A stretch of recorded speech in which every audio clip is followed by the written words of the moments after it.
Mais ce que nous disons, c'est qu'il ne faut pas donner les pleins pouvoirs à M. Macron. Il ne faut pas donner une majorité à Emmanuel Macron. Parce que là, dans quelle situation on va arriver ? On va arriver avec un président de la République qui aurait une majorité telle qui pourrait lui permettre de mettre en place des mesures avec des ordonnances ou avec des 49.3, puisque c'est déjà arrivé, et y compris c'est déjà arrivé pour faire appliquer sa loi à lui, la loi Macron, qui est passée par le 49.3, trois fois par le 49.3.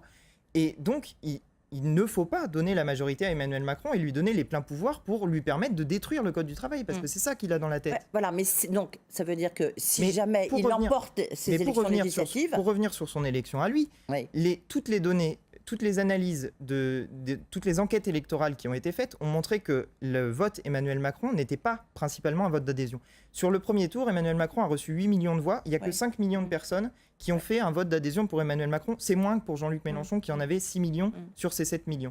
Donc, et au deuxième tour, si on regarde ce qui s'est produit, il y a eu un vote pour battre Marine Le Pen et il y a eu un vote pour le renouvellement de la vie politique. Et si on regarde la situation au gouvernement actuellement avec l'affaire Ferrand et avec un certain nombre de lobbyistes présents dans le gouvernement, je ne pense pas qu'on soit dans un mode de renouvellement de la vie politique. Si donc, on est en campagne pour les élections législatives. Oui.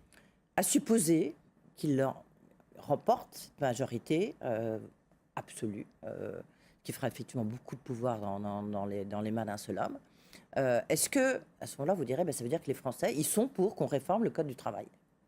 Est-ce que vous accepterez ? Ça veut dire que les Français auront donné quand même carte blanche au président Macron. Mais une fois que l'élection est passée, le débat politique ne s'arrête pas. Donc nous continuerons à combattre les mesures les plus antisociales d'Emmanuel Macron, évidemment. Enfin, je veux dire, si Emmanuel Macron propose d'en finir avec les 35 heures et d'arriver à quelque chose qui va toucher les retraités et les fonctionnaires, non, on ne va pas laisser faire Emmanuel Macron. Nous combattrons les mesures avec les moyens à notre disposition, avec les députés que nous aurons à l'Assemblée nationale. Mais moi, je persiste à penser que nous pouvons avoir une majorité aux élections législatives et avec d'autres moyens qui seront à notre disposition.